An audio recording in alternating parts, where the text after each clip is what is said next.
This is the magicwordpodcast.com.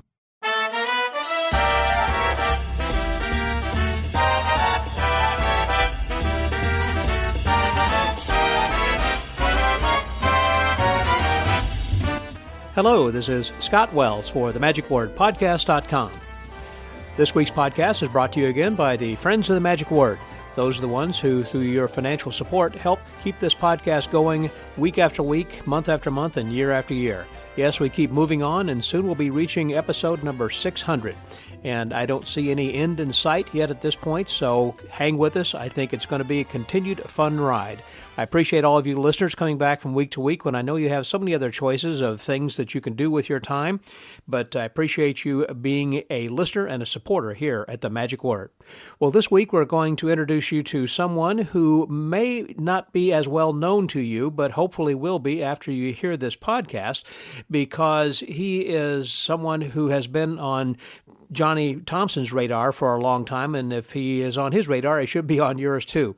This is a gentleman who has kind of reinvented himself from one thing to another, being a popular radio talk show host, more one of those morning talk show kind of funny guys with a lot of funny voices and everything, and then transitioned into becoming a very successful mentalist. As a magician, he has been performing mentalism at casinos, as well as currently having his own one-man show, and he has also cracked the code, I think, for working free shows, that is, charity shows. I mean, how often do we get these opportunities, if you will, quote unquote, I'm using air quotes here, for these opportunities to perform free shows because, hey, you'll get good exposure. Well, anyhow, we talk about that and how that you can really launch that into a very successful career because some of the shows that you will get as a result of that if you use it right. That's just a very small part of what we talk about this week. A lot of great stories, a lot of great advice, and this gentleman is someone who you should know. If you don't, I hope that you get an opportunity to meet him someplace down the road. The reason you may not know him so well, or if at all, is only because he really hasn't attended magic conventions. He's been working all the time. He's attended a couple of conventions, performed maybe in one or two, but really doesn't sell anything to the magic community and continues to be successful in, again, reinventing himself and finding one stepping stone after another that just seems to lead to from one success to another. Well, I was going to say I don't want to spend much more time trying to tell you what he's going to say. I'm going to let you hear it from his own lips. So please welcome my good friend here this week, Mr. Dave Magee, here on The Magic Word.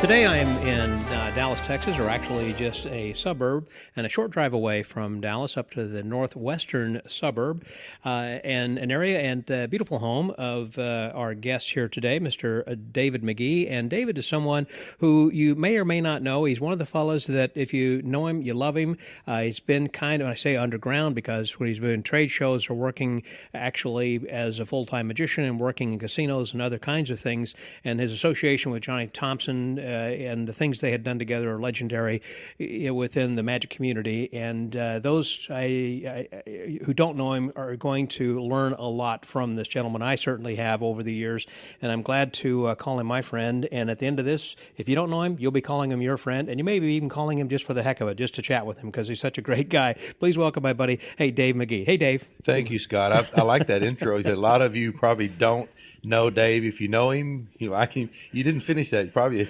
if some people that know him can't stand him. Yeah, there you go. But one of the things that comes to mind that you had taught me early on, and I wanted to get kind of talking about this up front, and that has to do with working for nonprofits and for organizations. We get calls all the time for charity shows and saying, well, we don't have a lot of money, or that this is a charity, sure, and that we're going to only have a few $100s, if that, right, or can you do this? And, quote, you'll get a lot of exposure. Well, yeah, of course, then you can freeze to death from overexposure as well. Exactly. And so you had taught me way back when that exposure is a good thing in the right place and for the right organization at the right time and place. place because of what it can get you. And it has gotten you to where you are today in small part, or maybe a large part, because of those wise decisions. So can you kind of impart some of the knowledge to me to remind me and also others?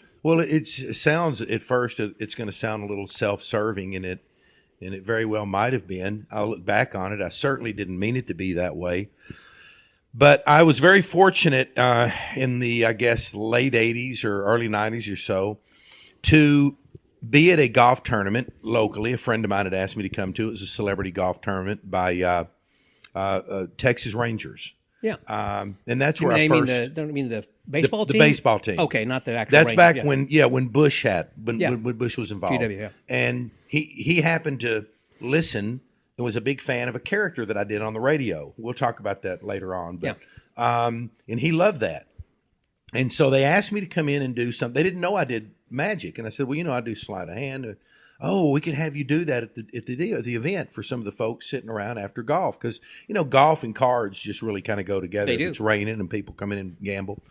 So anyway, I went in and did this, and I met a lot of guys, Pudge Rodriguez, Jose, I can't remember. Canseco.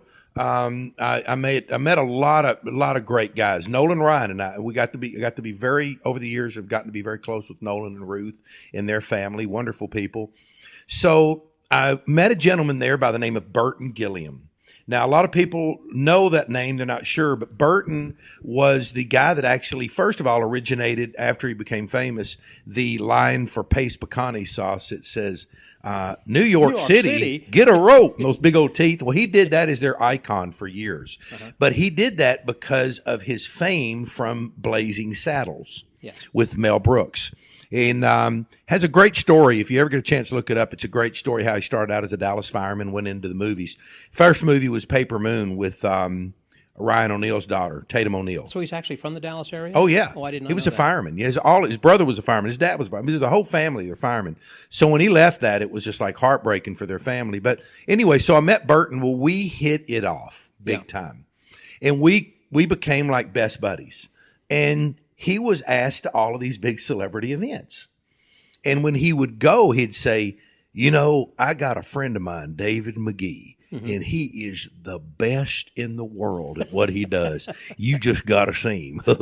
I mean, he is good. And I was like, well, thanks, Bubba. So he'd get me to these deals. Well, they'd sing comics and had bands, but they never had anybody do, quote, mentalism. Right. And it just fried people. So the next thing you know, we're in Carmel and we're at Clint Eastwood's deal. And, he comes up and he sees me. He goes, and the time he was married to that lady that did the television news, the dark-haired lady. She's a beautiful woman. They're since divorced. Okay. The last woman he was married to. But, he came up and he was the mayor of Carmel. And he came up to me that day. Clint Eastwood. Clint Eastwood. Yeah. Mm-hmm. And he said to me, hey, he said, kid, you're good. He said, you want to come do my other golf tournament out here? And I said, yeah, I'd love to, sir. Met him. Well, then the doors started opening. Samuel L. Jackson. Sam wanted me to do his. Patrick Warburton, who's well known as Tickman or Putty. He also plays on The Family Guy, the guy in the wheelchair. He was on Seinfeld. I was on Seinfeld as Putty. Great actor. He does all those Hertz commercials now, I think. And so just started growing. And then next thing I went to one out with John Daly, the golfer. Then I started doing a lot of the golfing ones. And so, again, it sounded self-serving, but I realized I would meet these people. And what I would start doing early on was I would get them to give me a testimonial, right? Yeah, right. Video. A video. Yeah. And we'll talk about that too. Okay. Because I have, some ideas on these things. So a video. And I'd say, look, I came and I'm doing your thing and I didn't charge you. You paid my airfare, my hotel, and treated me great like a king. I've met all these folks. And would you do me a favor and give me a testimonial? Oh, yeah, for sure. So I've got all these great names, anywhere from bands to Kiss to all these great iconic people I was fortunate enough to meet. So I kept them over the years. And it's funny, my buddy Harrison Carroll in Buffalo, who is my business mentor in the trade show industry, always used to tell me way back then, he said, Dave, you're in trade shows. If you're going to do a testimonial, get it from like Bill Gates or somebody in business, And I said, well, because you want to get jobs with the corporations. Those kind of corporations. Yeah. Because the celebrity's not going to be the ones hiring. It's going to be the corporations. But he later came to me and he said, you know what? You saw the transition in that the world was going towards this reality stuff. Well, that's what Uri Geller did, of course. Uri would go in. He wanted, I think, eventually say, when people would say, who is that with Marilyn Monroe or whomever? Right. And to, later said, who is that with Uri? Exactly. Yeah. And that's what happened. Mm-hmm. So I started seeing that. And, it became very important to me, or it didn't become important to me to be a big name in magic. Because I realized, and you know me, I always shoot them straight. That's the one thing I think you probably always held off for. But Johnny told me this a long time ago. He said, I said, Johnny, I'd like to, get a little known in the magic. Johnny Thompson, by the way. Johnny Thompson, yes. And he said, Dave, listen to me, pal. Just do what you're doing. Magicians are cheap. They don't pay anything. So I said, wow, okay. Because, I think these guys are making a fortune at these doing these conventions. But I said, okay. But I still loved seeing all the guys and getting to know them over the years. And I really got to know the workers in the trade show industry. Paul Gertner, Bob Kohler, Harrison, all those guys, Charles Green, Danny Orleans, that would work Seth Kramer, all those, the names that were working those shows. But then I got to know a lot of these guys that nobody knew, like Billy Harris at Hollywood, California. Now, nobody knows Billy. Billy's one of the biggest names in the cuisine in the restaurant industry now. He MCs, does a little bit of magic, but really got away from it. He was doing magic at the trade shows. Yeah. So I built this whole thing where these guys were knowing me now. And when I'd go to an event, somebody would come up to me and be like, hi, I'm Denise, and I'm Mr. Pacino's assistant. And he does a fundraiser each year at his home where he has 50 people come in and they charge $10,000. And he's got a 6,000 square foot condo that overlooks Central Park. And he has Gordon Ramsay this year coming in. Last year it was Gina De Laurentiis. And he has a little theater, and he'd like you to do your thing there for them. Yeah. But would you be interested? It's for the arts, the kids. I said, oh, yeah, I'd probably make time for that. for Al, yeah. Yeah. And then when you see him, and then the next year he introduces you, and he goes, you're doing close-up, and he says to the people, you're looking around the room, and it's these names like Martin Scorsese. These people are like, really? Robert De Niro. Who am I? Yeah. And I never did see De Niro there. Oh. But, he would say so graciously, he'd say, bring me in there, and he'd say, okay, that was a wonderful dinner, but this is what nightmares are made of. That was his intro. And he goes, this man is crazy. Do your stuff, Dave. Come on, do it. And he loved the coins, like the coins to the table thing. That was probably his favorite thing. But I did it a completely different way. But the kinds of shows that you did, again, that were the charity shows, that the advice to me was don't necessarily, you can if you want, do the local shows that are going to be something that's going to raise money for the local Humane Society or something like that, or PTA or something, but really think big for those larger things like the JREF, that is going to be foundations for cancer for kids or Make-A-Wish or something that's on a national scale because they have the larger corporations who donate the larger amount of money, and they have the big rollers who are there, and they will also, as you say, hire those other people who are celebrities to come in, and that's whenever that you start hobnobbing with them and you're on their level. Well, and it's strange too because for instance, coming up in April, what I've done now, this will be the 11th or 12th year. It's called this. You can look it up online. It's the Celebration Exotic Car Festival. Okay. And it's a 3-day event. And that's where I got to be very wonderful friends with Carl Weathers, Apollo Creed. Yeah. Right? And Carl introduced me to Sylvester and all these different people from there. It was kind of like, it goes out. Well, I met him, Christopher McDonald, and they bring in one night at Styx. Last year it was Steve Martin and Martin Short came in and did a thing. Yeah. And you're sitting here looking around at these people and you're going, man, I'm a nobody. But they don't look at you like that. When you get up and do your deal, and like last year I put on a variety show and we brought in Paul Ponce with the juggler with the hats from Magic Live, my wonderful friend, opens for us at the casino. And then we brought in, who was it? Christopher Hart. And to finish the show, and I emceed, and then we had Pasha and Alona from the Quick Change Artists. Oh, yeah. And now this year we were going to do it with myself, Henry Cho, and Charlie Fry and Company. But it got Corona canceled. So having said that, it gives me a chance to bring my friends in and let them be seen and enjoy the 3 days too. And just 5-star hotel, 5-star food, pay for your airfare. Do I charge them? No. Yeah. I mean, it's like, if you could be on the Tonight Show and make $750, you'd pay them the $750 just to be on there. That's true. You know, so this is opening so many doors. So that's why I say, yeah, you start with the smaller and the local, and you get where people are like, you know, they tell you this stuff about exposure, and you say, look, don't worry about that. If it helps you, just be humble about it. That's right. You know, I'd rather give my fee of $200 or whatever they're going to give it back to them. Say, just keep that. Well, people all the time will say to me, I've heard magicians go, well, they pay anything? I said, no. Well, I don't give away what I sell. All right. Well, you go ahead. Enjoy your life. I don't have to compete with Enjoy you then. yourself. Yeah. Enjoy yourself. And then they come to you later and go, man, how do you get all these pictures and these videos with these guys? I said, because I've worked with them, and they say that I'm willing to do it. Yeah. Plus, I want to give back. Mm-hmm. And I always also, one of the things that I do is we always give away a dinner, and I'll do the auction of the things, and I made it clear with the castle. Mm-hmm. And these people get $5,000, and they get to go to Jay Leno's garage that day, and then that night they get to go to the Magic Castle. Yeah. And it puts a spotlight on the castle. Right. I've had people come to me and go, I'd never heard of that place, but I sure want to go back. Want to join. Yeah. Yeah, or join. Mm-hmm. I've had one couple that did join, actually, lived out in L.A. Now, you're talking about testimonials, so obviously you want to get like a video testimonial. What are your thoughts on Well, my thoughts on that were this. Over the years, I saw a lot of videos with trade shows and other things, and I would hear voiceover guys on the deal. Mm-hmm. And they would have a picture, or not even a picture, and it would say, Dom DeLuise said, so-and-so is the greatest he's ever seen. Yeah. Well, okay. Then the other one would be, okay, well, you 5 of them on there. Some voiceover guys saying it, and it would come up in print. Right. Okay, that's fine. Anybody can do that. Yeah. What I wanted to do was all of a sudden it comes on, and it's bang. Hey, this is Rodney Dangerfield, you know. I saw Dave Magee. Holy smoke, you know, this kid, he's the Sam Kinison of magic, you know.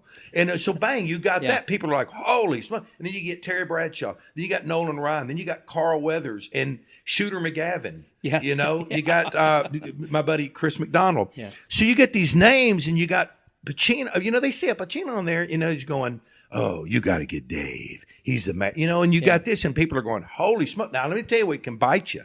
I actually, one time, Barbara sent one off to a client. Your wife, Barbara. My wife, Barbara, who handles all my business and is why I'm where I'm at, because I couldn't have been without her, which remind me to tell you a story about Kathy in a minute. And I've never told you. Okay. And she sent it off, and we didn't hear for 2 or 3 weeks. This big company, a big corporation. And finally, she followed up with them. This was about 8 or 9 years ago. And she said, we never heard back from you guys. We were just curious. Was everything? Oh, yeah, we got the promo, and we saw the promo, and we just realized we can't afford him. Yeah. And Barbara goes, did we give you a price? Yeah. And she goes, no. And she goes, what's the price? Barbara gave her the price. It was still, you know, fine. Mm-hmm. But she was like, oh, well, then, yeah, let me talk to the boy. We ended up getting it. And they told us. Yeah. Now, here's the crazy thing. When I got there, the guy said to me, you should be charging double. I'm like, really? Tell your assistant that, That's please, right. you know. And I made that mistake then once whenever that I had, and you always hate that whenever you quote a price. Whoever quotes first loses in negotiations. Let me just say that. And that was a case in which I quoted, I thought a pretty high price, said, is that all? No problem. It's like, of course, I have negotiating techniques, but I can also bring this, and I can add this, and then have other kinds of, okay, we can do that too. And of course, there's going to be other things on top of that for my lodging and travel and other things. But I'll tell you this, so I don't forget, because this is important. I've never talked to you about this, told you about it. But, you know, being in Texas, of course, being friends on Facebook, I always followed it, and like I do a lot of people. But I saw the whole situation, you know, with Kathy, with your wife, and brain cancer. Yeah, the cancer and the whole situation. And then when she passed away, and I saw that, and I watched it through that whole deal. Just, you know, it's just what can you do? It's just, you know, except thank you, less than prayer. And but I will tell you this, and I never said this. When you did, as you being a magician, I looked at that, and I know that we probably paralleled each other in a lot of ways. Your wife was, I don't know if she was or not involved with what you did, but my wife was really more than when we started the the show up at the Windstar at the casino, and we brought Johnny on, and Johnny just fell in love with Barbara. He said she was probably the most creative woman that he had ever met because she builds all the sets, does all the stuff. Well, there have been magicians said about Kathy being creative, like Dan Garrett and others said she is so funny. I should just follow her around with a pencil and paper. And she probably supported you. Oh, well, she assisted me on stage and things. Yeah, and assisted you. And probably we did helped cruise you in ships and business. stuff. She worked with me. Yeah. And so, when that happened to you, I really stopped. I can seriously remember one day thinking, wow, that could be very easily been me and my wife, my situation. Could be anybody. And it just really affected me to the point where I said, I've got to stop and just be really, really thankful, because I'm going to tell you, I would not be where I am in my business or financially or anything without him. And I couldn't even, not to make it a downer, but I mean, I just couldn't even imagine. No. So I want you to know that there's always something that affects somebody, even something like a death too. And it had a real profound effect on me when I thought about it. And I thought, man, and from that day on, I really looked at her in a lot different way. I really did. Well, thank you. We had 43 years together, and again, I look at it from the positive standpoint of there are others who had a lot less, and even during some of those years that some people have had that they weren't good years, but all of ours were, and I'm glad we had the 43 rather than pining about the years we didn't have and the things we didn't do. I'm so happy and thankful for those that we did have. Absolutely. And so I always look at it from that standpoint. So thank you, Dave. I appreciate that. Oh, absolutely. You always want to try to inspire somebody in some way. You never know how the ripple effects of anything that you do throughout your life then really too. You had mentioned about, I know, on going into casinos and everything. How did you first get connected with Johnny? Well, here's what's strange. I was I used to do the trade shows, were a lot of them in Vegas. Yes. So I went in and just called him one day. Out of the blue. Yeah. Well, I did some character voices and some things in the radio, and he loved them. Which radio station? You work here in Dallas? KSCS was at Dallas where I started. Okay. I started doing a character called the Deacon from the Mount Ryland Baptist Church in Flower Mound. Okay. And it was a fictitious character, and I did it as a joke to a comic friend that was a sidekick on a show here. And you're from Louisiana originally, of course. Originally from Louisiana. So that accent, by the way, you folks are listening to as a Louisiana. The guy had a real raspy voice like that. It was an old deacon. And so long story short, I did it. It ran for 20 years. We started on KSCS. Wow. Opened me up to the whole country art. Now here's another crazy avenue. So one year I get a call from Bob Kingsley. Bob Kingsley was the Casey Kasem of Country Countdown. Okay. Worldwide. And Bob had this real radio, it says the American Country Countdown with Bob Kingsley. And he had this great voice. Well, Bob said, Dave, we go to a thing called Country Radio Seminar every year in Nashville. And where we have people come in, all the big artists come in our room, and they play guitar in the evening, and we have a hospitality suite. He said, I wanted to do something different. Could we hire you to come in and we put a blackjack table up and nobody would be doing anything like this? He was a visionary. Yeah. And he said... and what year would this have been approximately? Oh, my word. 70s, 80s? Oh, no, this was in the 90s. Okay. Yeah. And he goes, come in, early nights. He goes, come in, we'll do it. And blah, blah. So I'm sitting there one night and I look up, and I'm doing this to these and this is where all the top DJs in the country came, and they would do this kind of stuff. They would get one-liners, like they would be in one big room one day, and it was called "Come Get Your Liners," and they'd all have these booths, and it will be KWKH in Shreveport, and they would have Garth Brooks come by. So Garth would sit in front, and he'd say, "Hey, this is Garth Brooks, and I love listening to KWKH in Shreveport, Louisiana." Right. Those are the liners and stuff. And then he'd go to the next one, little PSA, go to the next one. So all the names were doing it. So that night I look up, and off to my left is Alan Jackson, Kenny Chesney, Reba McEntire, and a girl named Mindy McCready, who was a big country artist at the time. Okay. Then I met a guy named Mark Wills, and I got to know all these people. Well, then I was doing the radio character voice, and it was on about 25 stations at the time. Wow. Eventually, we had 55 nationally syndicated. Wow. And so we're all over the country. We're doing this stuff, and guy nudges me after I finish my set, and he goes, "So you're the Deacon?" I said, "Yeah." He goes, "Wow, you're not what I thought you were." He goes, "You are hilarious." He says, "My wife and I listen to you all the time." It was Tim McGraw, Faith Hill. At the time, they were traveling around with George Strait. On the so bus, I got to be really good friends with George's road manager, Tommy Foote, who lives down in San Marcos. Okay. And has had me to do some big events down there, put on some events where I got to bring in Chris and Michael Goudot and a bunch of other people, do some variety shows for them. So anyway, I say all that to say that was another avenue, right? So that brought me in to meeting all these country artists. And you were doing magic at the time, and mentalism. Doing magic and Magic mentalism. or mentalism, or both? Both. Okay. Yeah. But I really drifted 100% more into mentalism. Yeah, we'll get to that. Yeah, later on. So all these doors are opening. And I'm getting, these people would come to town, and I'd get a call. "Hey, Dave, it's Tim. Listen, my grandparents are coming over from Monroe. Would you come? We're doing the George Strait out at the Monroe. Monroe. Yeah. That's right. I work Ruston Monroe. That's right.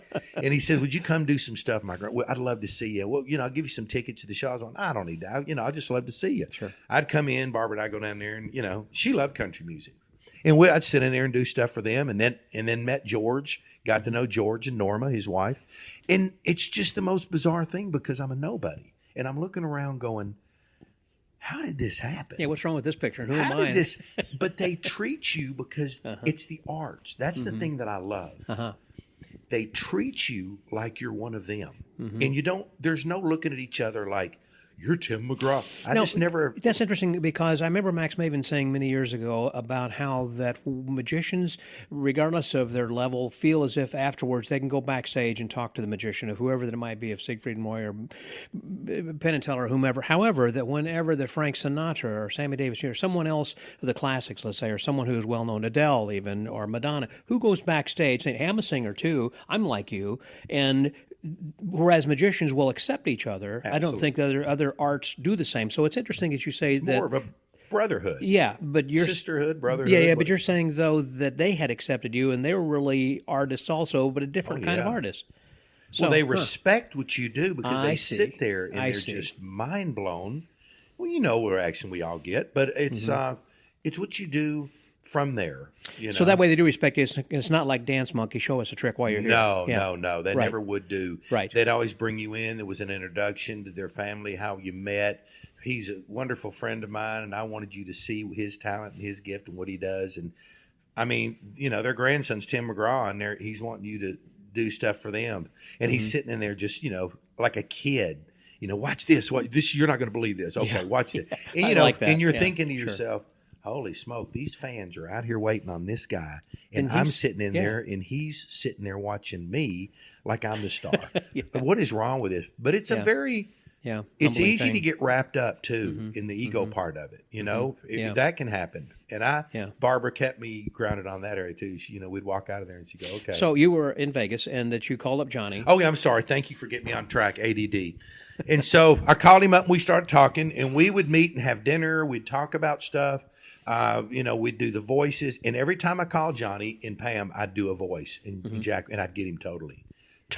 Some magician from India or some guy. Yeah. And so Johnny says, she came watch me do a trade show, and I won't say who, but a famous trade show magician. No, a famous famous magician in Vegas on the Strip. No, a famous magician that was an editor of a magazine. Okay. That narrows it down. That was not in Las Vegas. Okay.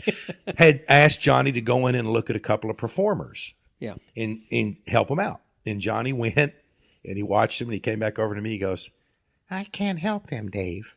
They don't have it." And I was like, "What?" He goes, "When you watch you got improv. You look like it's off the cuff." And I said, "Well, thanks, man. That was the greatest compliment in the world." Because he couldn't compliment me on my magic because I wasn't any good. And so in my eyes, but he says, you improv. So we just kept building. And I said to him one day, and he remembered this. I said to him one day, I'm going to have a show and I'm going to have you as a consultant. And I'd always say that, and he'd laugh, and he'd pat me on the back. And I said later on to him, I said, Johnny, I bet you walked off and thought, yeah, kid, I hear that from everybody. Sure. But I knew it. I knew it in my heart. I didn't know how. So when this thing came and I met, what happened, the way I got the casino deal, I'll do it brief. I had a guy that was, quote, using me he was my agent here in town. Okay. And he wanted to get a percentage and this and that. And I said, okay, whatever you want to do. He said, we're going to go have a meeting with this casino, WinStar. They're slowly becoming one of the largest in the country. I said, India. And he said, yeah. India Casino's off the strip. Yeah. So we went there, met with the guy and the lady that was in charge of booking everything. And I finished, blew them away. Met in a coffee shop. They're Native Americans also who were... No, neither one of them were. They just worked for the casino. Oh, okay. And she was married to a Native American who was a legislator, who was like the top guys of the tribe. There's 8 of those or something, and the governor. And he said, the guy says, man, it's just unbelievable. I've never seen anything like this, you know. And she, the lady said, well, this is amazing. She said, you know, unfortunately, I'm leaving this week here. And I'm thinking, oh, my gosh, we just wasted all this time. Yeah. Are you kidding me? So she goes, but I want your info. So I went back. 4 days later, she calls me and she goes, look, I didn't want to say anything in front of the guy, Brian. She said, but I was leaving to do my own consulting with the tribe. Oh, she's leaving. I'm leaving to be a consultant with the tribe because I can do more there. Yeah. But I've never seen anything like what you do. In your personality, she says, it's contagious. She says, I got to see more. Yeah. So we talked. We put together a deal that we came up with an idea. She says, I want to put you in front of 3,000 people. I went, wow, great. She said, but not doing this, but that'll be the bridge to the gap. First thing, I almost turned her down and said, no, I'm not we came up with a game show. And she said, but because here's all they were doing. They were spinning a deal for all their winners that had won over 3 months, and they were spinning this big hopper. Like a mango machine or something. People were coming in and leaving just so bored. Oh, Jonathan, you just won $500 in credit or $1,000. We said, there's got to be a better way. All of them were doing that. So we came up with the World's Game Show. I called Johnny, and I said, we want to add in magic to this. How do we do it? Flew out, got a room at the Mirage, stayed in there for 3 days, a suite, the 3 of us, and worked this whole show out. You and Johnny and who? And Michelle, my business partner, Michelle Colbert. And the next thing you know, we do it. It became the biggest day of profit in the history of the casino. Goodness sakes. We quadrupled. And they stayed for the whole show, obviously. Oh, yeah. Even after they won, they wanted to stay to see what else was happening. Yeah, it was an hour and something. We brought in these gamers. We only did one show. They came to us and they these said... These are high rollers, too, right? Oh, yeah. And the first one, we had about 2,000 people. And everybody's guaranteed a prize. No, it's just like a regular game show. Oh, okay. They have about 25 winners. Oh, okay. But there's a lot of stuff that goes into it. And you can go on www.worldsgameshow and check it out. And there's stuff for Johnny on there. And so anyway, we worked in magic with it. So the magic would incorporate into the game, and it had to be on the up and up. And of course, because of the gaming commission. Sure. Which, so we had to do that. So having said that, Johnny got involved, and we just made it. We kept making. So one day, Johnny told me he was going to retire, and he was doing a thing for Stan at Magic Live. And I said, Johnny, I have an idea. Oh, he was going to retire his act. I remember that, yeah. I said, Johnny, I have an idea. He said, what? I said, let's start doing an opening act for the beginning. Let's make it like a show in Vegas. He goes, Dave, that's brilliant. Of course, Johnny thought of that later. Why don't we have an opening act, Dave? Anybody fielding will know what I'm talking about. Okay. So Johnny says, great.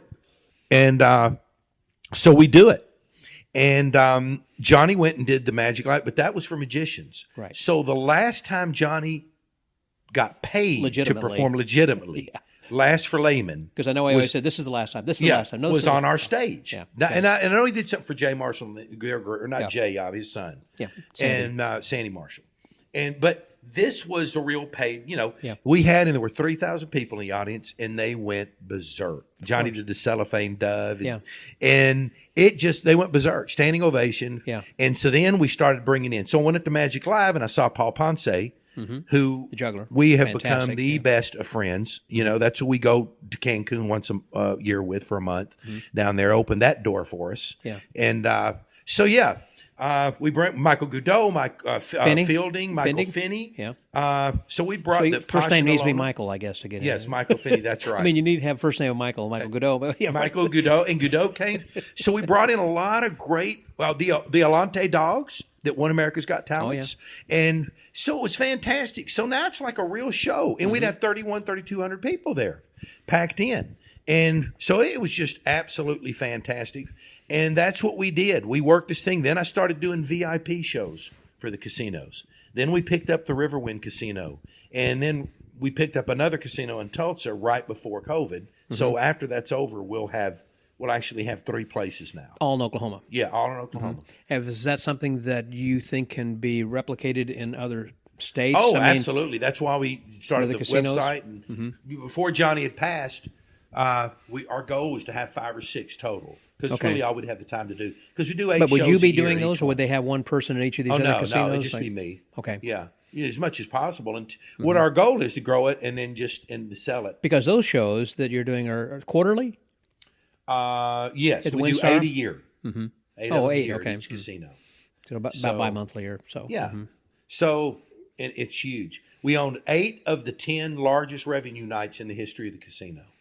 Now, when you say revenue nights, because those are, first of all, you're bringing in all the high rollers. There are 3,000 people, and so those are the people with the money. The thing. When Pitbull would come and they bring him in to do a show, about 80% of those people are from Dallas, Fort Worth, younger people. They're not players, and they leave after the show. They just come for the show. So they're draws. Yeah. Our people were 3,000 on a Friday and 3,000 on a Saturday. So Friday night, you would have 6,000 high rollers in there spending the night 2 nights. And they're all players. Because they get a ticket and they get to bring a guest and use it as a spouse, and they're players too. So these were all legitimate high roller players. Yeah. So they're really not advertising you the way they would Pitbull, because Pitbull, they'd open to the public. This is a private. This is a private event. Yeah, it was an invite. Yes. Yeah, they'd give them a room. Yeah. And they'd say, "Come to the show." And we'd give $10,000 away. We'd give $100,000. I think total was potential $400,000. Yeah. Cars. BMWs, Mercedes. So I can see why they would do that so many times a year. The more often, obviously, that they was like, it was crazy. Yeah. It was the greatest thing. Johnny, every time he'd leave, he'd put his hands on each side of my face. And anybody that knew Johnny knew this. And he'd give me a kiss. Give you a kiss, right? Yeah. And he'd look at me and he'd say, pal, we've really got something here. We really have. We've done something really amazing. I said, yeah, we have. And they said, you were a huge, huge part of it. And even though he had retired his act, he didn't retire his consulting. That was kind of the last thing he ended up doing. Oh, yeah. All the way through. And it was a joy for me to be able to have Johnny come in, hire him, and pay him well to come in and do what he did, just like he did for Penn and Teller Consulting. What's one of your favorite stories about Johnny? I know one you of my got favorite a bunch. Stories? Yeah. I think I've told it probably before. Yeah. But it was when he was staying here at the house. Okay. And he told me, he said, he said, "Dave, what time are we having rehearsal?" And I said, "Tomorrow at 9." He goes, "Oh my God, he was a night person. Get me up at 7 or 6. I went, 6? It's 3 hours. Yeah, it takes me a while. And he went to close the door and he opened it up and he looked at me. He goes, "Hey, Dave, you do know this is a piece, right?" Pointed at his hair and I went, "Really?" So, yeah. He says, "Don't be surprised when you wake up and come get me tomorrow if I look like Peter Boyle." And I went, "What the heck does that mean?" Go in the next day, knock on the door, no answer. Knock on the door. He slept with the TV on because they were performing people in hotels, right? Yeah. No, knock on the door. Finally, he opens the no, he doesn't open the door. I'm like, "Oh, no, Johnny's died. What am I going to do? I'll be known as the guy." So I open the door, and Johnny's laying in there like he slept in the buff. Yeah. On top of the covers. Yeah. And I was like, had his CPAC machine going. I said, Johnny, oh, yeah, pal. So I closed the door. He got dressed, put a towel on, robe, and he came to the door to get his coffee. Always made his coffee. And he always drank it about an inch of coffee and the rest milk. And I'd always ask him, "Johnny, why do you drink it?" "I like my coffee Boston style." I don't know what that meant. Boston to this style. day, what does that mean? I don't know. It's milk style. Yeah. And so I gave it to him. And he looked at me, and I just died laughing. He goes, "What are you laughing at?" I said, "You do look just like Peter Boy." He didn't have the hair, the teeth, anything. And he goes, "Get out of here, you." Yeah. And so, I loved him. I absolutely loved him. And I'm going to tell you something that's going to blow, and I've said this before too, blow magicians' minds. Of the 8 times a year for over 12 years that he came in here and stayed, he'd come a day early, stay here, have dinner, relax, go to the casino, rehearse a day, have 2 days of shows, and then I'd take him home, bring him home, spend the night here, and then leave on Sunday. And about all those years, 8 times, I think maybe, except for the casino when we worked on a prop, sleight of hand or sessions, as most guys call it, we might have had 1. Really? I never pushed him for that. Was not my relationship. Yeah. I didn't want. He asked me one time. He said, Dave, you've never. I said, you know why? I love you, and I love hearing the stories. We would sit out here for hours, and I had a tape recorder, and we would talk about things, and family, and wives, and kids, and it was a lot of heartache. Yeah. I don't talk about a lot of that stuff, but Johnny had a wonderful life, but he had a heartbroken life too. Yeah, he did. Aspects. I know because Pam wasn't his first wife. Yeah. Yeah, I know he had other kids. And other some of the things, stories about that. One of those wives is, gosh, it's crazy. Well, and to hear the things and hear the way back of fathers and birth parents and stuff that he never, some people knew about. Yeah. But there were some stories that were the same stories. Oh, I heard the stories about him playing spades and cards with the Mills brothers and how he worked with them and opened with them, playing, doing the play and the harmonica cats.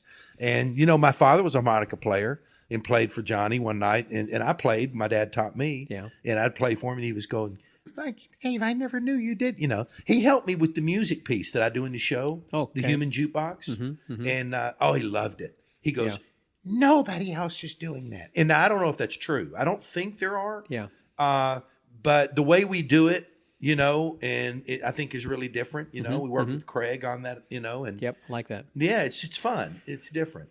I know that also he had worked in shows where that they were clubs in Chicago owned by the mafia and all that. So I worked at this club, and he'd do the thing, push his nose in his ear, sign outside, move his nose to the side and his ear to the other. Yeah. And he had all his Kennedy conspiracy stuff that he had about the magician that left Chicago and changed his name. I hadn't heard that one. I thought. He's that very famous magician, and now it's completely escaped. Tony Andruzzi? Yes. Okay, I know that story. Yes, great story. Well, Walter Blaney told us in great detail in one of our earlier episodes. Listen to the Kennedy conspiracy, and when they called him and said, "Don't deliver the letter." Don't deliver the letter. Yeah, yeah, yeah. And Tony, and he changed his name. I can't remember from Tony Andruzzi to something else, and I can't remember what it was. But I heard all the old, of course, Tony was the one who had inspired Johnny to do his act with the fly, with the there's so many the birds and the comedy stuff. Things Johnny would tell me, like, Dave, I taught Arsenio Hall the birds. And I was like, oh my Lord. The Markham's wife, Gloria, was married to Tony Andruzzi. Yes. Yeah. Before she married Markham. And I thought Johnny was just yanking my chain. And then one night I get a call, and he said, Penn and Teller are going to be on tonight. Watch Arsenio on his second revival. He came back. Yeah. And Penn comes out and he says, I want you to meet somebody that you've known a long time. And he comes out, and Arsenio just almost had a stroke. Oh, my, Thompson. Yeah. And I'm like, oh, my God, are you kidding me? Yeah. Everything. Because, Was Arsenio at his funeral? Did he come? No, he didn't. Okay. But Donnie, a lot of people didn't know, Donnie Osmond sat right behind me. Tell me that story, because you said... I went to... I knew Donnie because I'd been on their show when Dick Clark had it out, their show he and Marie had. Uh-huh. And I got to do that show with Mike Douglas, the talk show host, and Susan, what's her name, the medicine woman, MD or whatever. I can't remember her. I'm losing my mind. I can't remember her name. Beautiful lady. But anyway, long blonde hair. She was muted. She didn't do the Thigh Master thing, was she? No. Wasn't on Three's Company? No, that was Suzanne Summers. Oh, yeah. I just can't remember her name. But anyway, beautiful lady. And we did that show with them. And I taught Donnie a trick off camera because he loved magic. He had grandkids. So he pats me on the back and he goes, hey, buddy. And I turned around. I went, what are you doing here? Well, about that time, the girl came and tapped me on the shoulder. It was my turn to talk. Yeah. After, I think, Copperfield or somebody, whoever it was ahead of me. And I went up and spoke, which was a great honor for me. But so I come out, and he was leaving to go to rehearsal, and Donnie I saw him in the foyer. Yeah, Donnie, and he gave me a big hug, and he goes, "Dude, you had Johnny perfect." He goes, "I was dying laughing." He says, "I got to go to rehearsal." I said, "How did you know Tom Sony?" He looked at me. He goes, "Everybody in entertainment knew Tom Sony." That's great. It was very true. I talked to people time after time after time that knew Johnny. And it just blew my mind. Well, now, Johnny also did trade shows. Did he help you with some of your trade shows? He helped me with some of the ideas on this stuff. The greatest compliment he ever gave me was the improv thing. He said, Dave, your ability to improv is unbelievable. He said, it's the best I've ever seen. In fact, one night I heard him when we first did our promo show to bring the casino in at Grapevine at one of the theaters to give him an idea what I did. And he went in the bedroom, he spoke loud, and he closed the door and he talked to Pam and he says, "Hey, honey," he goes, "oh, we've got a real hit.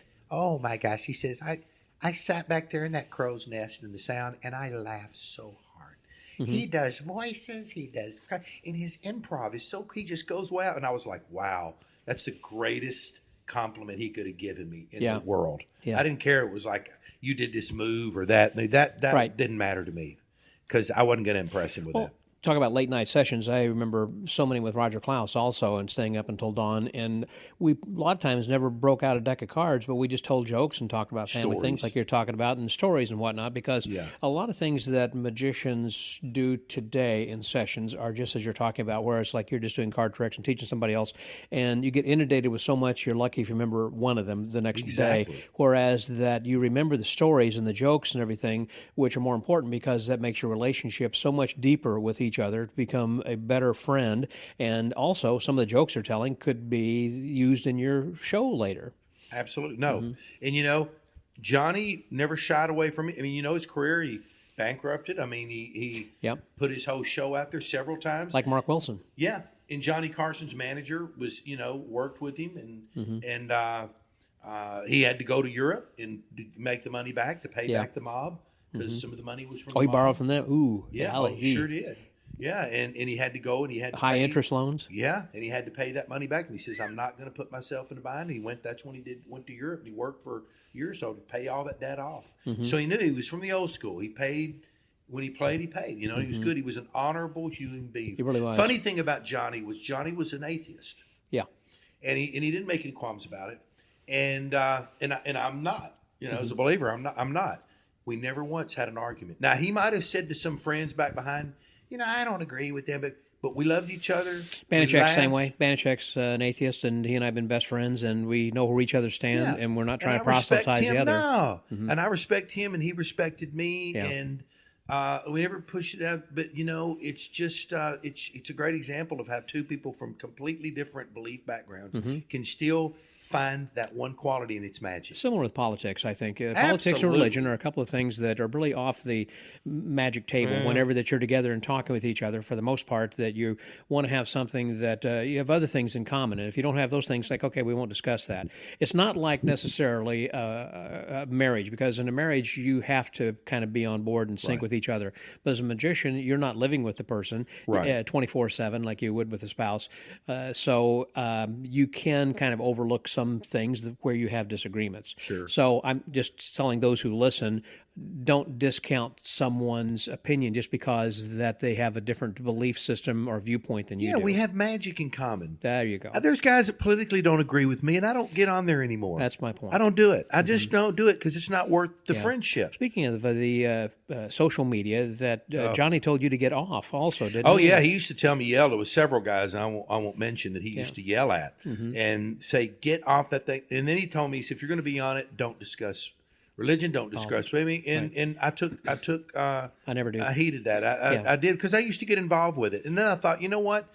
It's a promotional tool. Yeah, it is. And it doesn't matter. I don't want to be perceived as a bully, and I don't want to be perceiving those people as a bully to me. Yeah. So we don't talk about that stuff. I see it. I go past it. And that's a great clue. Because you don't want to offend. Now I can't because I've got a lot of, quote, I guess for lack of a better term, fans that follow me. I have a fan page, but people that follow me anyway, and so I don't want to hurt them. No.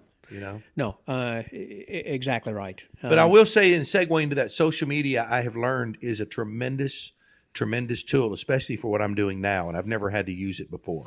But now I have to rely on it. How do you do this? What do you do in order to promote your shows? I'm learning this. When you Facebook, put butts in Instagram. seats. I mean, now you got a one-man show. Oh, wow. I want to talk a little bit about that then also, that you have been developing this one-man show. It's something you've had in mind for a long time. Yeah. And I was talking with Dal Sanders the other night, who saw your show with me, and he and I agree that you found your chi, you found your place, where that you're good with large groups, but you're at your best when it's an intimate setting.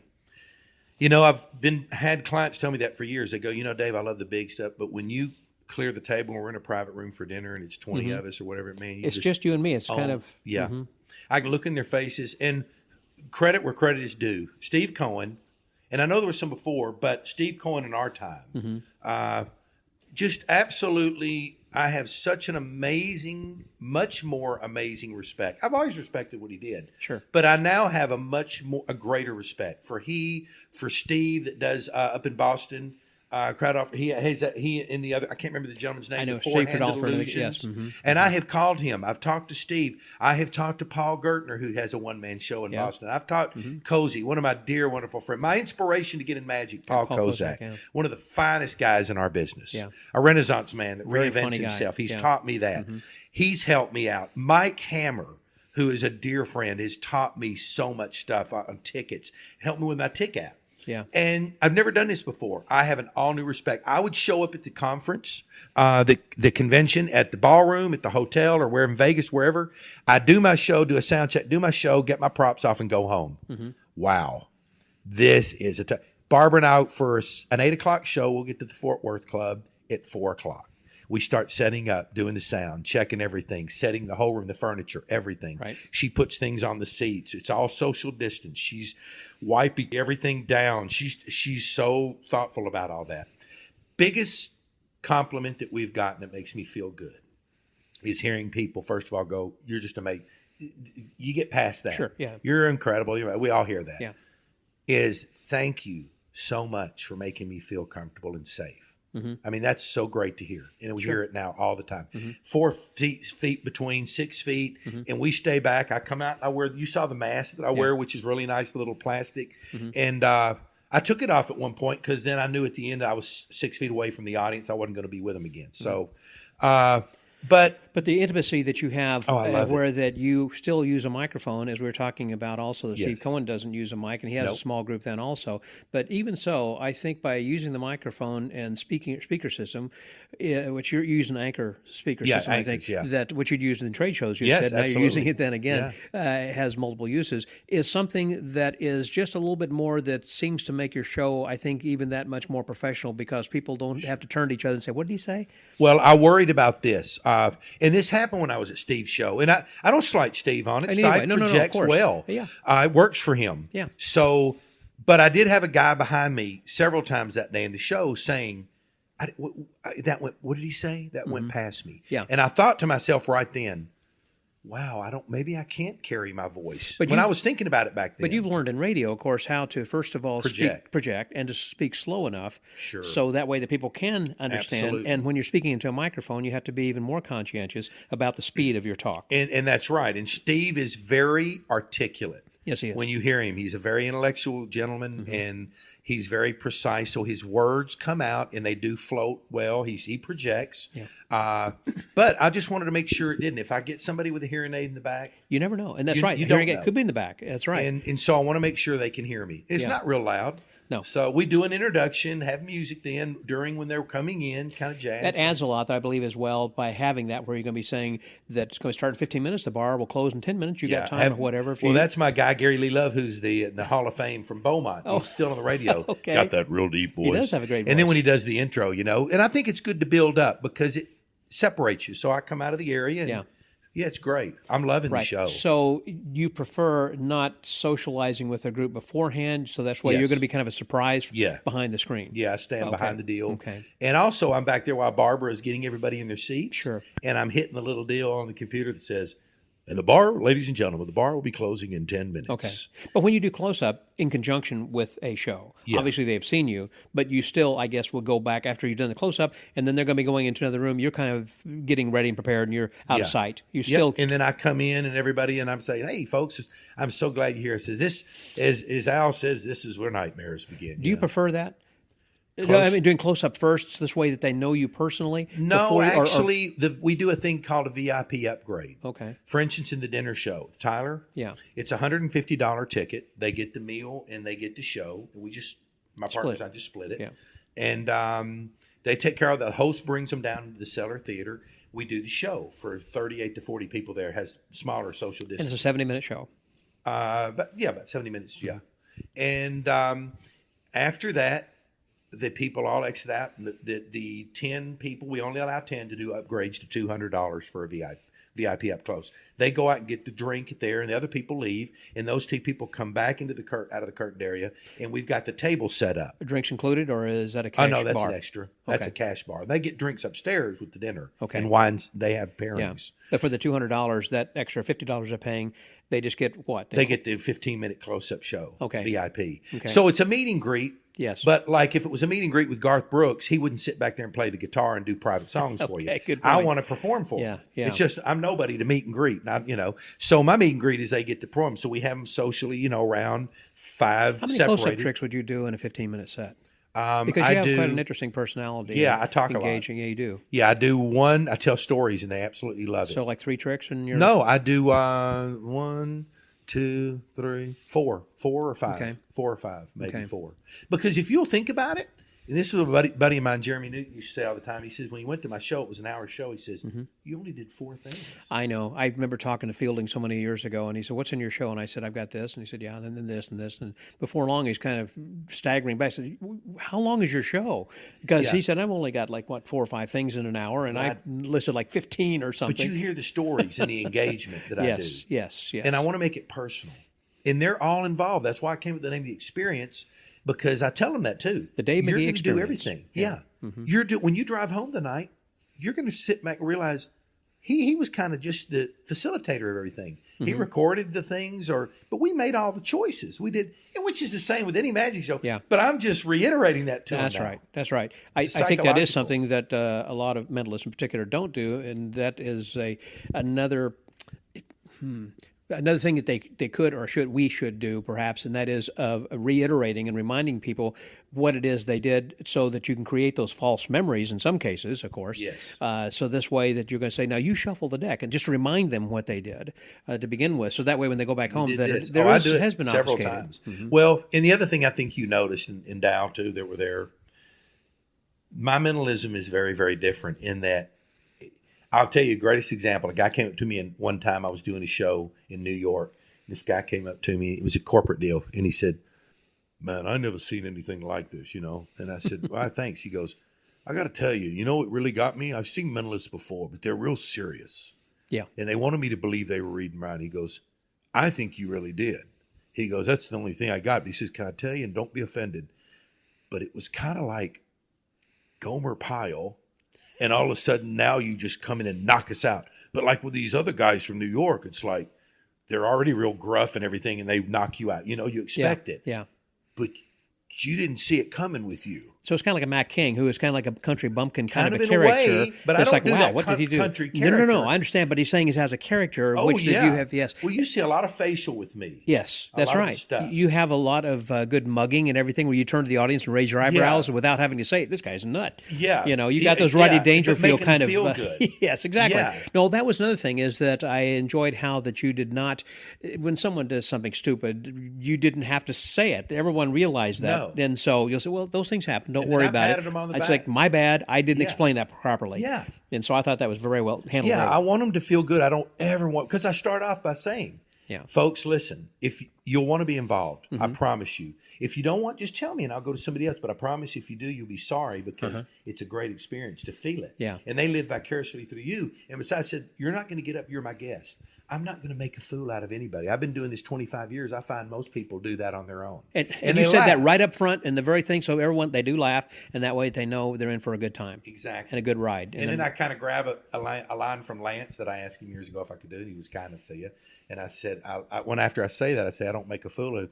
I find most people do that on their own. I look at somebody drinking and I go, have another drink. Yes, that's right, yeah. And I kind of laugh at them. And so I want it to be humorous. And this is the thing. I start off my show, and you heard it. I don't read minds. I'm not a psychic. I don't have ESP, and I don't talk to dead people that have crossed over to the other side. Right. What I'm using is physiology. So I create that, like Banachek kind of said, that sixth sense. I don't say it. Right. But Johnny was always very strong to me, saying, don't ever lie to people and tell them you're going to read their mind. Well, and that was, I think, one of the stronger things also when you were telling about this guy who was a quarterback in the NFL, and everybody was going, wow. And you say, that was great. So I'll tell, the listeners don't know. Yeah. So there's a guy there, and a buddy of mine had told me, look him up. He says he bought tickets. He's a friend of ours, and he's in his 70s.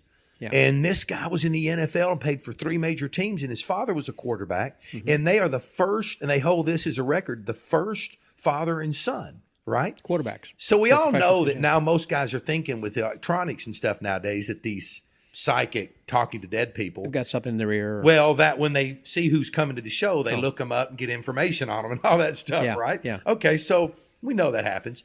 So I get all this. I say, sir, I got to ask you something. I'm using you for this, but I got a funny feeling. Are you into sports? The guy, yeah. And I went, he's a gentle giant. I said, did you football? And he goes, yeah. I said, you didn't just watch it. You played it. And he saw how reluctant he went, yeah. Yeah. And I said, he didn't want to talk about it. He was like, how did you know that? And I say, I keep on going. In fact, I'm getting a feeling you got a record or something, right? He goes, yeah, kind of. And I explained the whole thing. And people are sitting gasping, right? They're just going nuts. Now, most of the guys would walk away and take credit for that. Yeah. That's what they want you to know. Right. I turned to the first guy in the front that was kind of Robert, that guy that night that was a little bit slow. Yeah. And I said, Robert, and he was like, how did you do that? Like, you could tell in his face. I looked at him, I said, freak you out too? And he goes, yeah. And I said, yeah. I said, it's amazing. I said, it's great when people have bought tickets and you get their name and you can look them up. I said, wouldn't mind reading. I looked at him, I said, Google. And a crowd just dies. But what you've done is you blew their mind, but you kind of let them inside to say, see, he told us he's not reading. But then they come up to you after the show. Because here's the psychology of that. The guys or women are coming up and they go, I don't care what you said. You had to read minds. There's no other explanation for that. Because there are other things you did. It's reverse psychology. Yeah, that's true. And, well, it's kind of like, was it Anneman or Dunninger, I think, who had come out famously like with a set of linking rings and say, well, some magicians use one that's got this hook cut in it. I don't use that. And then he proceeded to use. Exactly. Yeah. So the same kind of thing that you can, after you've discarded that, it's like, okay, well, he's let us in on and it's kind of funny. And but then if you could use this later, they're still blown away by it. Yeah. Just they're leveled. Yeah. So the greatest compliment is when they come up and they say to you, I know what you said at the beginning.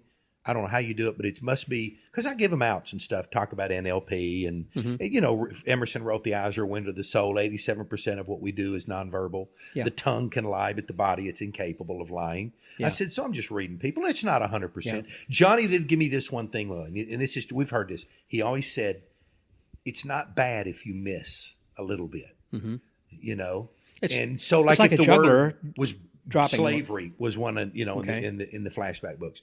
And if sometimes you get that, I'll get like bondage. I'll say bondage something. I'll go, oh, it's close. And now they walk away and go, it wasn't 100%. Yeah. But I mean, it's close enough. Close enough. Yeah. So do you plan on doing this one-man show into the future? Well, I'm going to tell you. More casinos, you think, as far as long-term? I told my business partner, I said, I love it, and I'll keep doing the ones. But you said this is very hard. It's very hard. I mean, it is very, very. You had a young man on your deal here that's doing it in Houston. Mm-hmm. Ben Jackson doing a great job. Yeah. Yeah, I'm going to talk to Ben today. Mm-hmm. I'm going to talk to him. Hey, listen, he's a younger guy, but I've learned you can learn from everybody. Yeah. Well, same with him.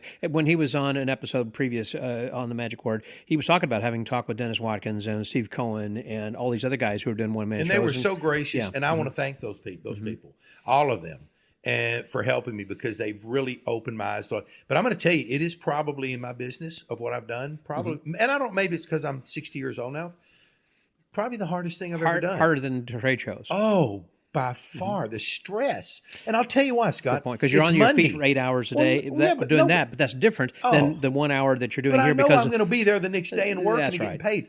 Here's the thing. I get 50 seats at the office. Right now, the show is this Friday. Mm-hmm. Right now, we've got 32 tickets sold. Yeah. Mm-hmm. I got to sell 20-something tickets. I got to get on the phone. I got to start talking to social media. I got to do a boost. And you wake up every day with this, and I don't like it.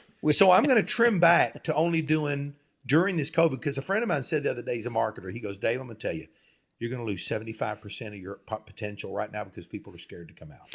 When Jamie Salinas and I had our Top Talent Productions and we did monthly shows in Houston, we kind of sweated it out too. And it was literally within the last 3 days that people started buying tickets. Yes. And so it's like Magic Conventions also, who are people working with the convention committee to try to get registrations up. And it's not until the last minute that everybody decides to come. But you're wondering, oh my gosh, we're going to lose so much money. And then all of a sudden everybody shows up. So it's one of those build it and they will come some kind of a things.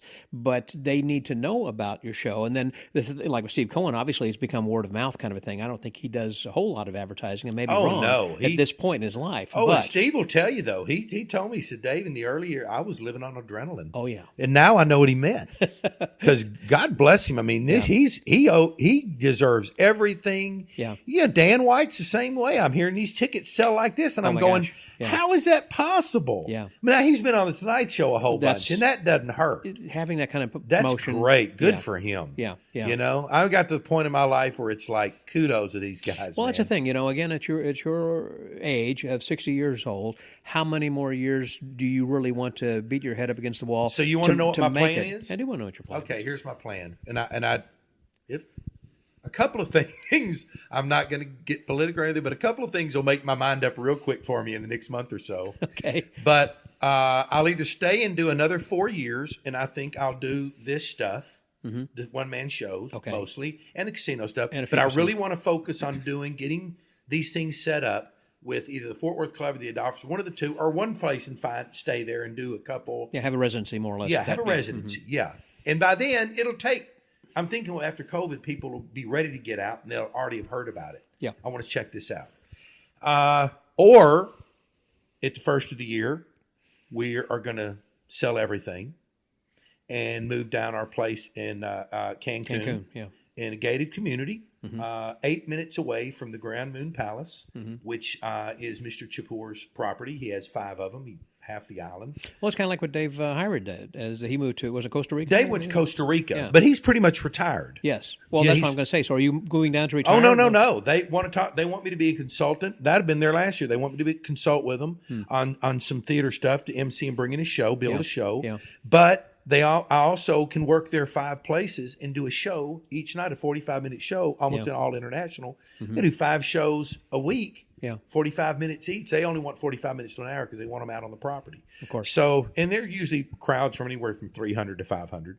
That'd be fun. That'd be nice. Yeah. It's a nice kind of semi-retirement to kind of go off into the sun, almost literally.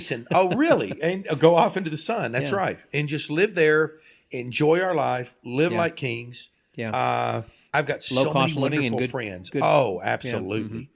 Absolutely. And I've got so many friends now that live there. Sebastian, my friend that does a fantastic job. Fernando, who is a mentalist. And you know what I'd like to do? I'd like to work with those guys and help them and develop their characters and develop them. Because, that's the one thing I learned from Johnny. Like with Johnny, right. I want to give back. It's really important. Look what Paul and Kozak and Cohen and those guys, what a great, kind thing to do to give back their time to me to help me at this time of my life even. Yeah, that's right. So I'm very grateful for them, what they did. Well, in that regard, let me start to wrap up over here. The name of my podcast is called The Magic Word, and I always like to close by asking, what is your philosophy of life? What are your words? What's your magic word? And you know what? That's bizarre because it's changed. Yeah. I've had a gruff side to me for a lot of years. I'm 6'3", I was in the ball when I was young and stuff, and wasn't your typical magician. I don't know what, I say a typical magician, it's kind of sometimes, I guess, stereotypical, and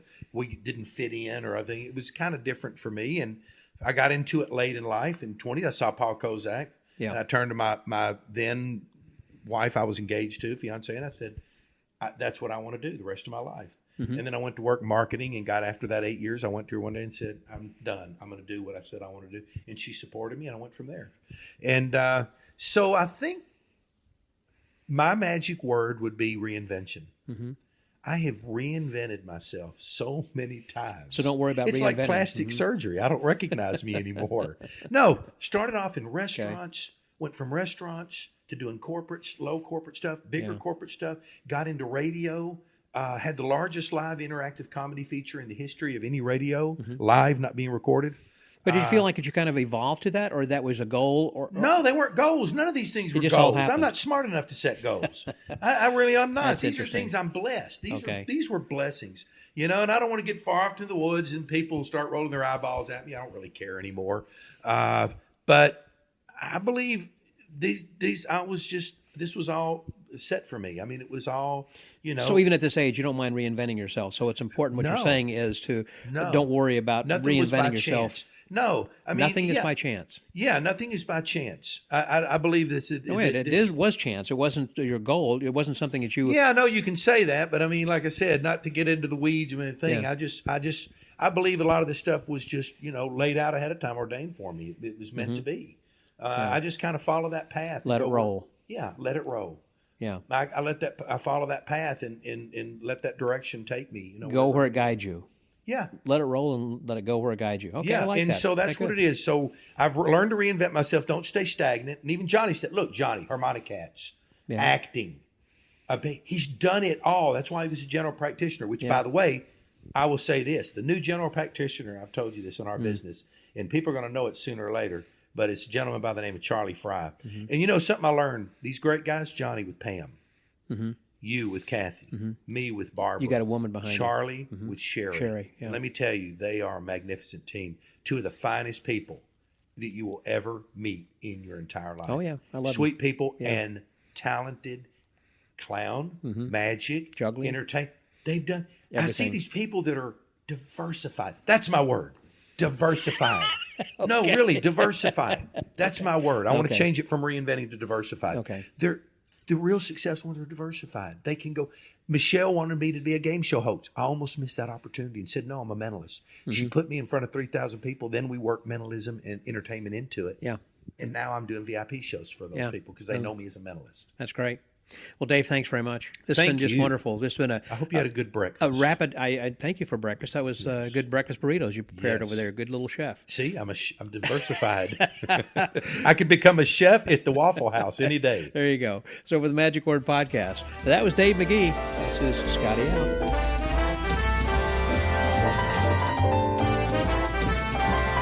Thanks, Dave, for being on this episode, and it was a joy to catch up with you and to talk about a lot of really things that you're passionate about, and that passion certainly comes through, and a lot of really great lessons that you shared with us here today. Thank you again very much, and I hope that you, the listener, got a lot out of this as well. I just love talking to this guy. He just seems to be so full of knowledge and lots of good ideas, and anyhow, thanks again, Dave, and thank you, listeners, for tuning in to listen to this episode, and as a reminder that if you have not yet subscribed to the pod letter, please do. If you just go to the magicwordpodcast.com, there should be a pop-up coming up on your screen, and it will ask if you want to subscribe to the pod letter, and there you just put in your name and email, and each Thursday morning, whenever that these new podcasts are released, that you will receive this pod letter that will tell you about who's on this week, who's coming up next week, and some suggestions from the archives, and also about any contests we're running. Speaking of which, we have a contest running for one more week, and that is the e-books that have been offered by Romany. We had her on as our guest last week for episode number 592, and she had offered us 3 free e-books, and because they're e-books, they obviously can be sent digitally anywhere in the world, and so if you can legally enter a contest in your state or country or wherever you reside, that you can enter this contest and maybe lucky enough to be one of the names that are randomly drawn. So just go to themagicwordpodcast.com to this week's episode or to last week's episode and fill in the form there on the website. And again, while you're there, go ahead and subscribe to the pod letter. I think that you'll be glad you did. And if you're going to be buying anything from Amazon, you can always help us through their affiliate program. At the bottom of every page of the website, there is a graphic there. When you click on that, that will take you to your Amazon page or to your account, and then whatever you order, we get a little bit of help thanks to Mr. Bezos. Doesn't come out of your money, comes out of his pocket, not yours.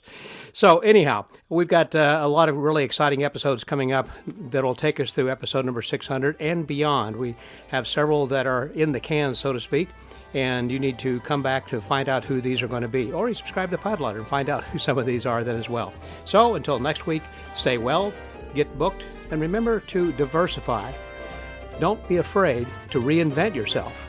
This is Scotty out.